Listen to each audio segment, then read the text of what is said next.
តែជនខ្លាំងអានទឹក6អាតគ្នាថ្ងៃនេះគ្រារបស់ខ្ញុំគឺចូលស្តុកវិញហើយអញ្ចឹងតែថាតែមានអតិជនច្រើនដែលគាត់ធ្លាប់កំបងគាត់ដឹងអីតែតទៅនឹងគុណភាពហើយគ្រាដែលចូលស្តុកទាំងអស់ហ្នឹងគឺយើងមាន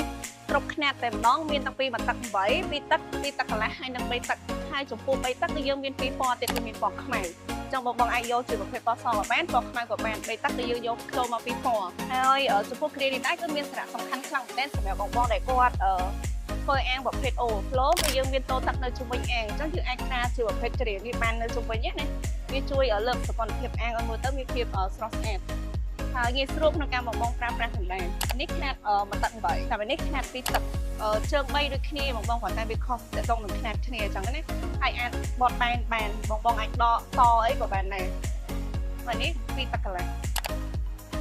ហើយអត់បងវាស្រួលពុតស្រួលដកអញ្ចឹងណាពេលបងគាត់ក្រាទៅត្រូវកន្លែងចោលអីចឹងទៅយើងអាចដកតគ្នាបានហ្នឹងគឺយើងមាន2ពណ៌3ទឹកគឺមានពណ៌ខ្មៅមួយទៀតអញ្ចឹងបងស្រឡាញ់ពណ៌ខ្មៅជ្រើសរើសពណ៌ខ្មៅបានហើយបើសិនជាបងមានតម្រូវការតាក់ទងទៅនឹងសម្ភារៈអាំងទឹកក៏អាចតាក់ទងមកកាន់ page យើងដែរណាយើងមានគ្រប់តាក់ទងទៅនឹងសម្ភារៈអាំងទឹកហើយមានតម្លៃពិសេសជូនផងដែរ